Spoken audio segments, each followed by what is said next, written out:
Hoy estamos con Claudia Daza. em, la dejo a ella en escena porque rodeada de toda la mística de este lugar, creo que es lo que mejor la representa. Em, Claudia es periodista cultural y, y también es trabajadora de la palabra, como dice una argentina amiga, poeta. Manipula ese material sonoro y desde esa sensibilidad construye mundo también y contagia y busca tejer redes. ¿Cómo estás, Claudia? Súper feliz de estar acá y a ver qué sale de esta conversación, Carolina. Bueno, Claudia, a mí me interesa mucho tu recorrido poético, ¿sí? Porque nos encontramos en el taller, te acercaste a mí a hacer esta entrevista y, y de alguna manera cuando uno quiere tanto em, el lenguaje y el trabajo sobre la expresión de las emociones y sobre la ficcionalización de las cosas, em, a mí me interesa recuperar de qué lugar está enunciando, ¿sí? Vos estás profundamente anclada a esta comunidad y a sus tradiciones y a sus valores. Contame cómo es el ambiente de la poesía acá en La Paz. Mucha. Bueno, no soy tan especialista en la poesía como tal, como te podría explicar un literato, digamos, una literata, pero sí hay nombres, ¿no? Hay nombres vitales en la ciudad de La Paz y también en Bolivia, poetas que son importantes para Uri. Justo aquí, si quieres después puedes filmar, hay escritores ahí muy importantes. A ver, vamos, espera, vamos a hacerle una toma. Ahí está Andes Sáenz, que es el poeta mayor, digamos, de La Paz, que era mi segundo, pero al mismo tiempo no son. Y yo creo que muchos de los bolivianos o paseños, yo no sé de La Paz, soy del sur sureño, conocí a Jaime Sáenz, bueno, él ya no vive, pero me hablaron de él cuando estaba en la universidad. Y Jaime Sáenz es como el icono, digamos, para, para el que quiere entender algo de la poesía en el ámbito bohemio, ¿no?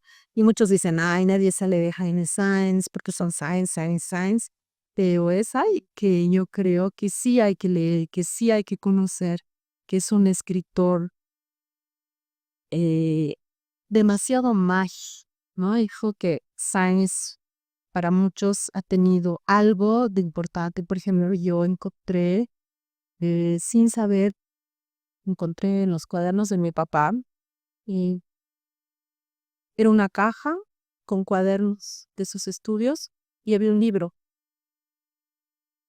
que se llama Visitante Profundo y es muy delgadito y me encantó el nombre y era de poesía y decía Haile Sykes. Pues yo no tenía idea de que era Jaime Sykes, sino unos 5 años después, 4 años después, me enteré que era el poeta mayor en la ciudad de La Paz. Entonces ese es un libro y aparte que es un libro súper difícil de conseguir y nunca le pregunté a mi papá de dónde, ¿no? ¿De dónde venía ese poeta? ¿Por qué estaba en su caja de cuadernos? Y ya de ahí, lentamente, poco a poco, hemos, en la universidad me empezaron a hablar de bastante. Al lado de él, pues, y bueno, si quieres te cuento un poquito más. Él es un escritor que ha trabajado en la ficción, que trabaja en novela, que trabaja en relatos, desde una manera que, que te enamora con un humor, pero al mismo tiempo que te cuenta la ciudad de La Paz de los años 80 70 y es alucinante. Él tiene un libro muy lindo que se llama Vidas y Moetes y te cuenta de personajes que existían acá, muy icónicos, pero también de esos personajes invisibles, ¿no? El que, no sé, que afila cuchillos, se muestra bota, el loco de la calle. Entonces es muy mal. Pero paralelamente él hizo un trabajo en poesía muy relacionado y muy místico con el tema de la muerte. Entonces yo creo que Jaime Sáenz dominaba la muerte, además que te cuenta cosas locas como él no, no dormía en la noche, sino que dormía todo el día y que en la noche iba a caminar al cementerio, su vida era en la noche, sus talleres eran en la noche. O sea, si yo quiero vender un poeta loliano, un artista loliano, de cabeza está Jaime Sáenz, que obviamente al lado de otros poetas también es grande con los otros poetas. Y a su lado está Blanca Vitugter, ¿no? Blanca Vitugter es su discípula. Ella tampoco ya en estabilidad y tuve la suerte de trabajar para ella en la universidad y era, trabajaba en el departamento de culturas para pagarme la media beca de la universidad, trabajaba en el departamento de culturas y desde ahí entra obviamente la inquietud de trabajar en arte y yo estoy estudiando comunicación y periodismo, más eso ya no había, o sea, me casé ahí, digamos, ¿no? Desde la universidad. Y Blanca igual tiene un trabajo muy importante de poesía, eh, muy encarnado, digamos, con el tema de la ciudad. Tiene un libro muy hermoso sobre Jaime Sáenz, su tesis de literatura, él era literato, es sobre Jaime Sáenz, eh, pero tiene otras cosas, ¿no? Tiene otras cosas como la piedra, el fuego, la ciudad de La Paz, se enamoró bastante de la ciudad de La Paz. Tiene algo de narrativa, muy poca, pero una gran literatura, ¿no? También he estudiado bastante a otros poetas y son muy importantes. Aquí hay otra poeta que es un poco más antigua, que se llama Yolanda de Bregal. Teníamos en Bolivia un premio nacional de poesía Yolanda Bedregal, pero ya no hay, eh, por falta de políticas culturales, por todo, pero era el nombre de ella el que se ponía por delante para este premio importante. Y allá hay otro más antiguo que se llama Tats Tamayo. Entonces, mira, me preguntas ahorita de poesía y estoy con cuatro gigantes de la poesía y bueno, yo tuve la suerte de pasar unas cuantas clases con Blanca Pitu, porque ella daba talleres de poesía en la universidad. Y pasé algunas clases con ella y obviamente la promoción que ella era muy fuerte, siendo discípula de Sáenz, y también de haber estado en un círculo muy grande en su época con otros escritores y sobre todo con otros artistas, músicos, que en su momento eran emergentes, pero que hoy en día son los maestros, ¿no? Em, Como Alberto Villampando, que fue su compañero y es un músico muy importante boliviano dentro de la música contemporánea. Y, y otros compañeros que ella tuvo en la universidad. Hubo un tiempo, yo diría que ha sido la época de oro de la carrera de literatura en la Universidad Mayor de Saledré, la universidad pública, en la que se forjaron estudios muy importantes sobre la literatura, sobre la poesía. Hay un, hay un escritor que se ha estudiado bastante y que también yo diría que es un escritor exportable, que es Oscar Cerruto, que es no sé, yo creo que es un modelo sobre todo para la gente que, que ama la narrativa fantástica, pero también ha sido poeta. Han estudiado, la Cari Tupter hizo un estudio muy importante de la literatura, tanto de narrativa, también de poesía, y, y ahí han salido historias que estaban en el pasado o que no les prestaban atención, ¿no? Por ejemplo, están, bueno, este es el otro, como decía, están otros de hace muchos años atrás, de cuestión de literatura vanguardista, por ejemplo, está Hilda Bundi, que es una escritora uruguaya que escribía vanguardista, uno se sabe qué es, o sea, vos lees, es que es esta pieza, es cuentos, narrativas, es poesía, y así, ¿no? O sea, Black Panther ha estudiado muchas cosas ahorita. Como te digo, no soy la experta, me van a reñir, pero, y hay otros, ¿no? Sí, y Claudia Daza, ¿desde dónde escribe? Bueno, yo tengo, como te digo, mis primeros arranques de escritura seria, digamos, fue con Blanca Vitúpter y ella fue mi primera maestra de poesía.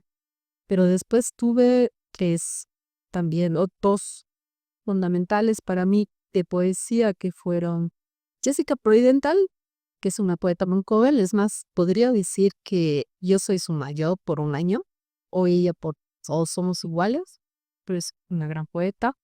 Y Fernando Van de Vinga, que es un poeta chileno que llegó a Bolivia y vive acá, es esposo de otra grande que es discípula de la Caritzter, que es Ulrica Velázquez. Digamos que ese es el mundo en el que de escritores que me han dado algo, conocimientos y más o menos me han guiado hacia la poesía. Pero yo antes tenía otra formación que era la de cuequista. Entonces he tenido dos maestros muy grandes que son Manuel Vargas y Germán Arauz. No sé, he debido pasar 7 años, 5 años, no me acuerdo ya de nada. Y de ahí me pasé, no sé por qué, creo que tal vez por flojera de querer resolver los nudos narrativos, no lo sé, o porque también uno decide saltar de género a género, O porque tal vez hay cosas que no necesitan un desenlace. o que me encanta encriptar, pues no, o sea, me gusta encriptar mucho las cosas. Me pasé a poesía, sin embargo, por esa tradición narrativas, mucho de lo que había escrito yo, de lo que escrito después, tienen ese aire de final, de final de cuento, ¿no? Siempre trato de buscarle, de rematar, no lo dejo así.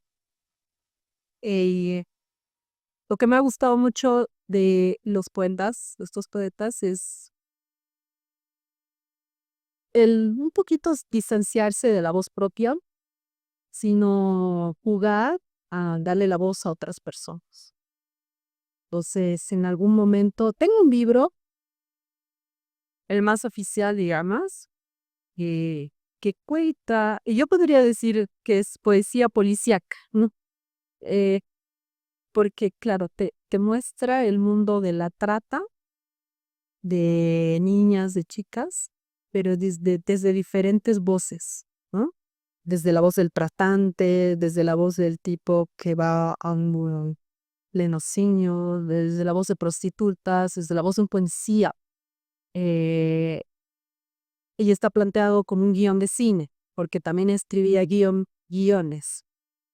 Entonces, ese es el libro que más en ese y Polifonía en poesía.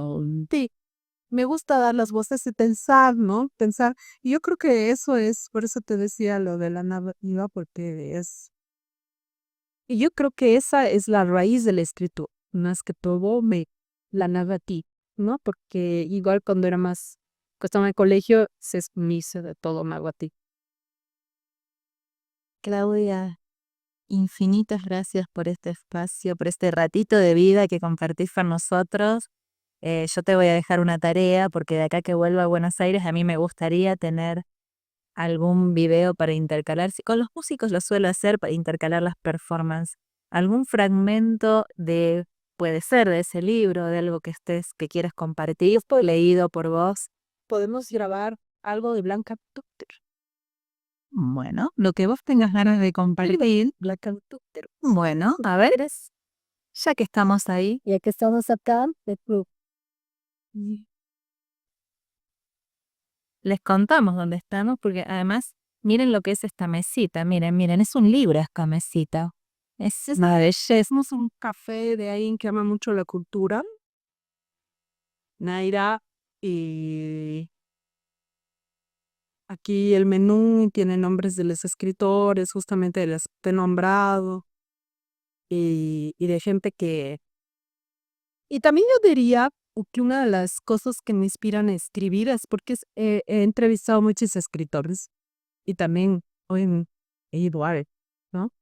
Mm, Sin embargo, yo no tengo, es que he escrito de todo, también escribo crónica con periodística, entonces no sé